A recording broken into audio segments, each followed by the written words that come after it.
Lagi lah kita menuju ke beliau. Kira-kira aku nanya si Bajigit Parholong ini dulu. Si Bajigit Parholong.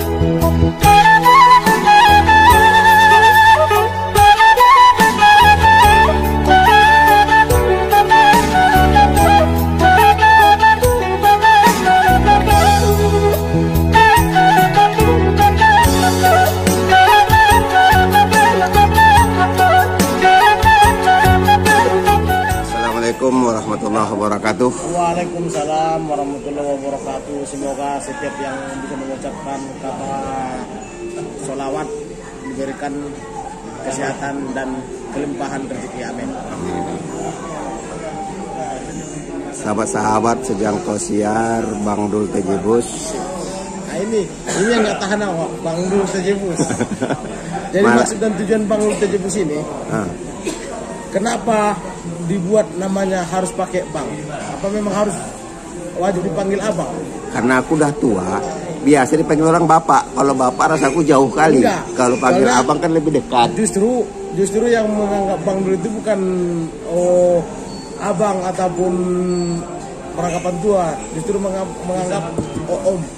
Makanya itu kalau om kan jauh kali, nggak asik dia. Jadi teruskan. Nah itu mobil Mat Bayu yang kemarin 40. Jadi sahabat-sahabat, terima kasih selama ini sudah cukup setia dengan kita. Tetap memantengin channelnya Bang Dul Tejebus. Dan bagi yang belum juga ya, saya anggap juga terima kasih. Karena bagi yang sudah komen juga cukup banyak yang komen. Cuman walaupun saya membalas komennya beberapa hari setelah Anda mengkomen, saya mohon maaf karena keterbatasan waktu.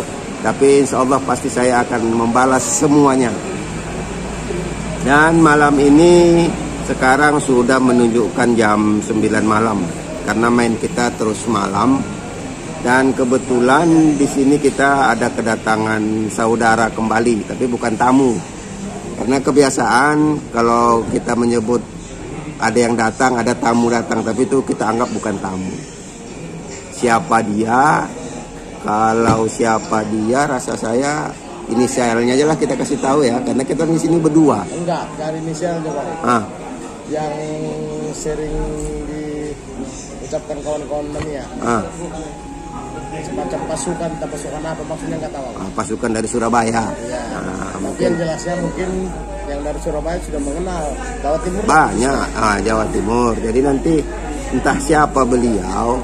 Ini kan julukan Bang Dul. Pasukan ini julukan. Ya, nantilah kita tanya sama beliau langsung siapa dia. Dan kita bakal menanya panjang lebar. Dia itu laki-laki. Siapa dia? Sebelum kita tunjukkan dia, di mata Bajigit beliau itu siapa? Kalau di mataku sih dia laki-laki. Laki-laki. Terus untuk laki yang numpang tidur. Laki-laki yang numpang tidur. Itu dapat bocoran itu, Enggak. Jangan sampai bocor. Mungkin kalau karakter suaranya sama-sama sudah lebih memahamin. Tapi nanti kira-kira sebentar lagi lah kita menuju ke beliau. Kira-kira aku nanya si Bajigit Parholong ini dulu. Si Bajigit Parholong. Kedatangan beliau kemari apakah menyusahkan bagi kita-kita yang di Medan atau menyenangkan? Pilihannya hanya dua. Hanya dua, nggak boleh yang lain. Jangan ada kata-kata yang lain. Nggak ada kata-kata lain. Selain menyedihkan dan menyenangkan, menyusahkan dan menyenangkan.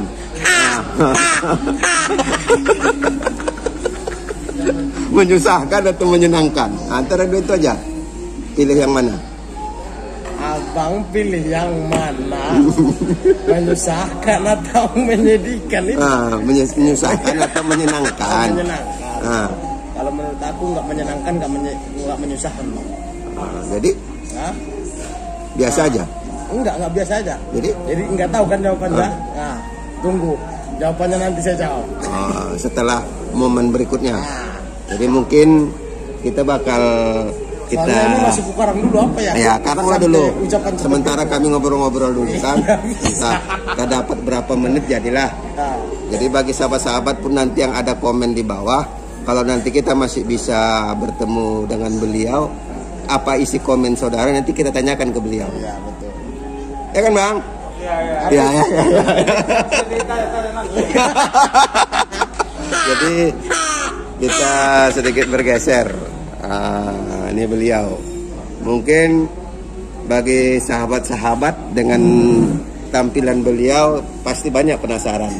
Kenapa beliau pakai masker terus atau mukanya ditutup terus? Biasanya itu kalau kata bahasa penasaran itu keluar dari kuburan itu, Bang. Penasaran. Ini pun begitu. Seram. Berarti ini perasaan. Ini momen yang pertama saya tanya. Kita ingin kenalan dulu, walaupun sebelumnya di video kawan kita NST Parholong mungkin sudah ada yang berkenalan. Nah, mungkin ini video dibuat tidak jauh jaraknya dari video rekan kita yang tadi, tapi mungkin tayangnya mungkin agak jauh karena mungkin saya prosesnya editnya masih dalam tahap belajar. Nah, jadi mungkin butuh waktu. Mohon izin lah Mas ya. Nah, Mas, sebelumnya saya ingin kenalan dengan Mas. Kalau saya memperkenalkan nama saya Bang Dul Tejibus, channelnya juga Bang Dul Tejibus. Saya dari Medan. Kalau Mas sendiri? Saya Bayu dari aslinya Jogja. Aslinya Jogja. Domisili sekarang lagi di Gresik Surabaya. Gresik Surabaya. Terus nama channel Mas Bayu ini kan terkenalnya agak apa ini? Agak aneh. Kalau bagi saya sendiri agak aneh. Bagi saya sendiri juga aneh. Makanya yang aneh ini saya pingin tahu lebih dalam. Kalau ya berkenan, kalau nggak berkenan nggak dijawab juga nggak apa-apa Mas. Saya tidak berkenan untuk menjawab itu, nggak masalah. Jadi kenapa ada nama di channel Mas Inspirasi Madep Tembok? Jadi awalnya bikin channel itu dulu awalnya nggak ada niat buat bikin channel. Cuman karena corona jadi saya usahanya kena dampak itu. Otomatis kita mikir cari duit apa ya, nggak pakai ijazah. Awalnya gitu pikirannya. Terus kok ada pikiran ke YouTube. Ternyata kita coba-coba ke YouTube. Dalam 3 bulan alhamdulillah bisa ngasilin duit dari situ. Dan kenapa namanya Inspirasi Madep Tembok? Dulu kita bayangin aja, kita lagi abang aja bayangin lagi bangun tidur, nyawa belum genap kan, udah pegang kopi sama rokok, di belakang rumah, di depan ada tembok, otomatis kita kan bangun tidur. Yang jelas bukan tembok rumahku kan. Bangun tidur, pegang rokok sama kopi, tapi nyawa belum genap, otomatis kita kan punya angan-angan. Hari ini mau ngapain, besok mau konten apa. Nah dari situ keluar inspirasi.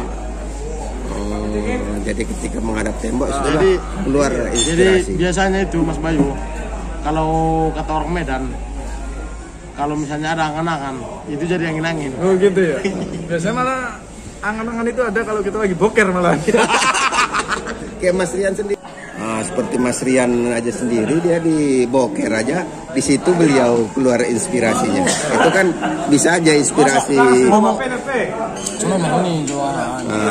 Masa ngomong boker pun dipublikasikan? Aduh, nggak tahu dia ceritanya. Gini Mas, yang saya sebenarnya di Mas ini banyak saya penasaran. Bentar dulu.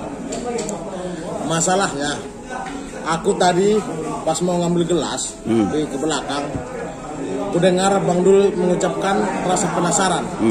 Setelah aku duduk balik, Bang Dul juga mengucapkan rasa penasaran. Sesekali rasa perasaan kenapa? Karena ketika bertemu dengan Mas Bayu ini, penasaran itu banyak dari item-item sosok Mas Bayu yang perlu kita selidiki. Gini Mas, satunya. Ada beberapa nih saya yang penasaran dengan Mas. Dari video-video yang ada di konten Mas sendiri, Mas jarang tampil ataupun tampil ketika itu ada tidak polos walaupun sebelum masa-masa corona tidak polos nampak wajah. Itu apa sebab? Jadi awalnya kita mikir mungkin siapa ini, Bang? waktu bikin channel awal mungkin kita mikirnya orang biar lihat siapa kita di jalan. Tapi begitu saya semakin banyak salah di YouTube, akhirnya tahu gimana caranya orang ini suka sama channelnya, bukan orangnya dibalik channelnya. Jadi biar orang itu suka sama channelnya, bukan orang yang membawakan channel. Jadi naik apapun nanti orang itu pasti nunggu channelnya, bukan nunggu orang ini naik apa atau siapa yang jalan. Tapi kalau seperti itu biasanya kan tergantung objek apa atau cara dia menyajikan objek tersebut semenarik apa dilihat penonton baru ditonton penonton. Nah, jadi kita tripod kan sebagian besar hampir 90% penontonnya cowok. Kita mau nampilkan wajah buat apa? Kita bukan mau gaya-gayaan atau apalah. Soalnya kita juga penontonnya juga sama-sama kita dari terminal. Mereka cuma butuh info. Bukan orang kita siapa. Walaupun bukan orang siapa, tapi kalau di luar kamera saya lihat Mas ganteng. Aduh. Di luar kamera ya, kalau di depan kamera kan memang banyak tertutupnya. Soalnya ini belum mandi. Dan tadi diajak bolang sama ini, Pak Rolong ini. Oh, itu enaknya Pak. Dikerjain terus, dikerjain salah terus pokoknya. Kalau Jadi itulah Bang Bayu, kalau di Medan ini orang yang misalnya terlalu ngomong serius, kita alihkan biar ada canda tawanya. Biar cair ya. Iya. Jadi intermezzonya. orang sekarang nggak kalian hargai macam ini kan, orang lagi ngobrol serius begini gua waduh dalam hatiku dia nggak tahu di Medan. Ini Medan bu. terus gini Mas, mungkin yang saya pertanyakan ini sudah ada di channelnya Ernest Parholong, itu tidak akan saya tanyakan kembali. Mungkin apa yang belum ditanyakan Ernest Parholong itu saya ingin tahu jawabannya dari Mas. Teringatnya Ernest Parholong siapa? Ernest Parholong, Bajigit Parholong. Jadi begini Mas, dari trip report Mas di berbagai bus kan, momen Mas tertariknya ngetrip dengan LS ini atau dasar Mas sendiri atau dasar keinginan animo dari penonton Mas sendiri?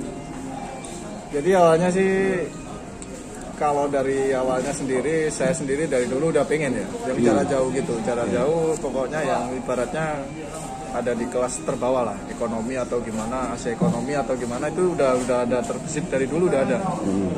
Cuman didukung lagi sama penonton, jadi otomatis kita ada niat tapi belum bisa mewujudkan, tapi ada tambahan support di situ, akhirnya kita bisa Terlaksana. ya bisa terlaksanakan akhirnya.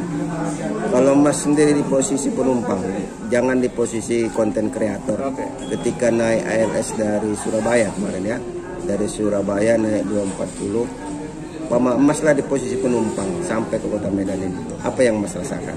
Jangan di posisi konten kreator ya. Jadi awalnya kalau kita lihat dari segi penumpang, kita lihat dari harga dulu. Kita naik yang paling murah ya, jangan berharap yang mewah. Dari harga ada kualitas. Di situ kalau kita mau naik yang murah, otomatis kita harus siap di jalan. Nah, jadi resiko apa itu kalau yang murah, ya namanya murah, apapun harganya, barang aja murah, resiko juga pasti ada. Ya. Nah, itu satu. Kemudian kedua mungkin kalau ALS itu sepertinya udah ada penumpang fanatik ya. Jadi sesusah apapun, selama apapun dia pasti naik ALS. Itu bedanya. Jadi kalau mungkin orang yang baru naik, kebanyakan bakal emosi di jalan. Soalnya nggak tahu Medan bakal seperti apa. Tapi kebanyakan saya lihat nggak di Surabaya aja, mungkin di seluruh trayeknya ya. Itu penumpang fanatik Pak. Tahu kondisi nanti ke depan kayak gimana itu udah paham. Jadi mereka, jadi udah hal biasa. Tapi kadang ada netizen yang bilang, ini gini. Padahal dia belum pernah naik. Tapi taunya itu, ini bus lama, ini bus mogok ini. Padahal dia belum pernah naik. Tapi kalau buat penumpang fanatik itu udah biasa. Jadi kalau kita lihat sebagai penumpang ya, kalau kita mau mewah ya naik yang mahal. Kalau kita pengen ibaratnya cari pengalaman ya monggo. Kalau gini kan ada istilah di ALS ini Mas. Ketika kita naik ALS, naik kita jadi penumpang, turun kita jadi keluarga. Ya. Apakah itu ada juga Mas rasain ketika naik ALS dari Jawa sana? Sekali Om. Asik Om, masih banyak Om. Apakah itu Mas rasain atau memang hanya slogan orang semata? Tidak, benar, itu benar. Jadi saya kemarin hampir 4 hari 4 malam itu ya. Jadi mungkin di awal perjalanan saya nggak pernah berpikir ke situ. Jadi kita cuma mau naik, gimana sih sensasinya. Tapi begitu 1 hari 2 hari, mungkin karena saking lama kita ketemunya, jadi cair sendiri nanti di situ. Tanpa ada nggak usah dikoordinasi, itu nanti timbul sendiri. Kita begitu kita habis makan ngobrol ngopi, Mas mau kemana, akhirnya nanti yang biasa bahasa Jawa, bahasa Batak nyampur di situ. Oh, jadi munculnya itu sendiri lah, ketika beberapa orang Jawa bilang itu Tresno Jalaran Saka Kulino. Nah, gitu ya. Jadi kita sering kumpul ya, akhirnya mau nggak mau ini komunitas kita kali ini. Kayak gitu. Walaupun sebelumnya kita nggak saling kenal, nggak apa. Nah, jadi akhirnya nanti ada benang merahnya, meskipun kita beda daerah ya, nanti pasti ada benang merahnya. Nanti dikit-dikit, oh saya dulu pernah kesini, saya pernah, akhirnya nyambung. Oh, berarti awalnya ketika awalnya antara rumah makan acuh. satu ke rumah makan yang satu, Iya, disitulah mulai mulai keluarnya itu apanya ya. Apalagi kalau nanti ada ibaratnya drama di jalan. Kita lagi jalan, ternyata trouble di jalan. Kita kan nunggu di luar, ngopi, merokok. Nah, di situ timbul lagi nanti. Bang, naik dari mana? Turun di mana, aslinya mana, nanti di situ ada benang merah. Dan gini bilang INT trip kusut, maksudnya trip kusut dalam artian kita cari bis yang minim di media, maksudnya jarang orang tahu tapi ada. Bedanya gini, kalau di Jawa biasanya orang yang naik bis seperti ALS tapi di Jawa ya, bukan bis ALS, maksudnya jurusan Jawa, kemana lah.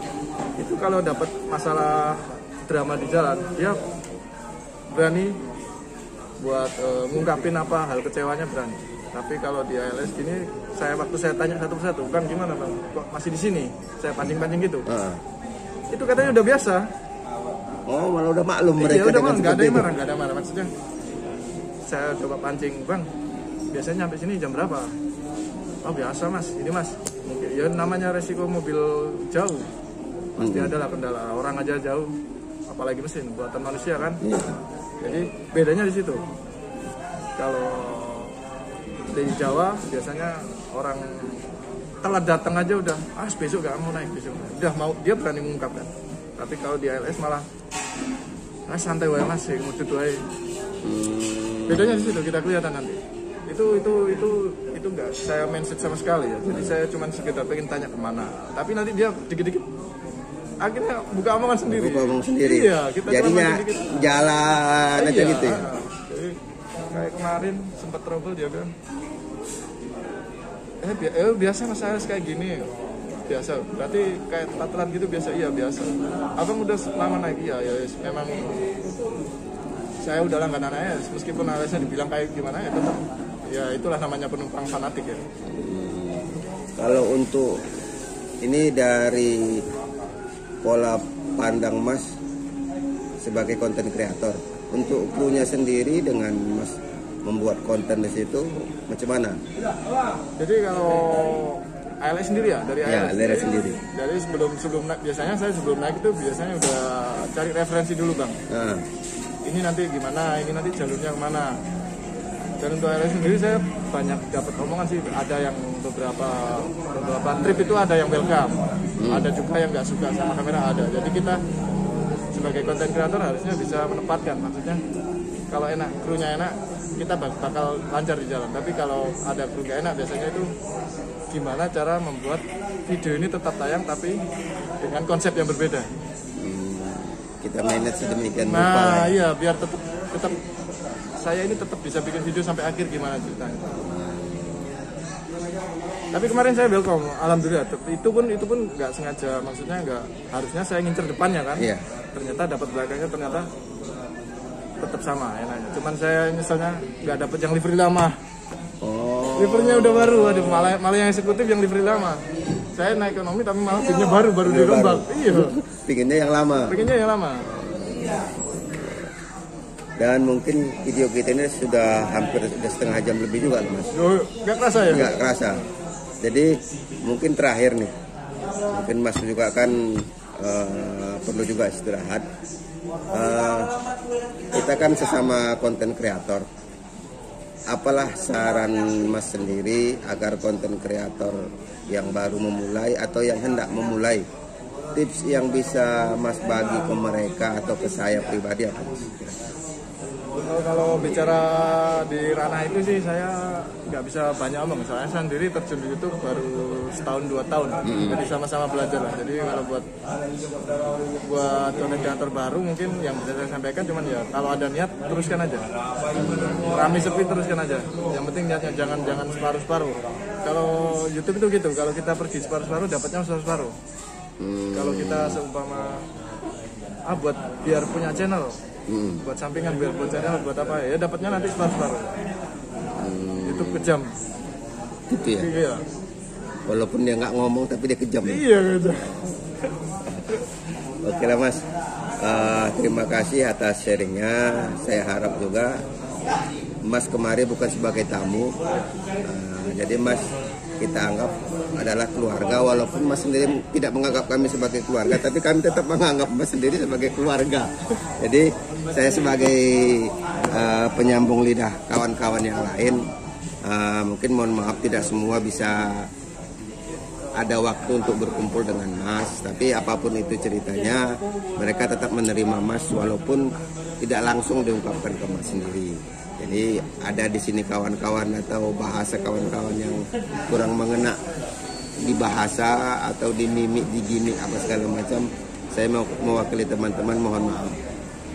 Kira-kira dimaafkan? Oke siap. Belum minta maaf udah saya maafkan. Aduh, ini yang enaknya. Oke lah Mas, terima kasih atas waktunya. Wallahu muwaffiq ila aqwamit thoriq. Assalamualaikum warahmatullahi wabarakatuh. Waalaikumsalam warahmatullahi wabarakatuh.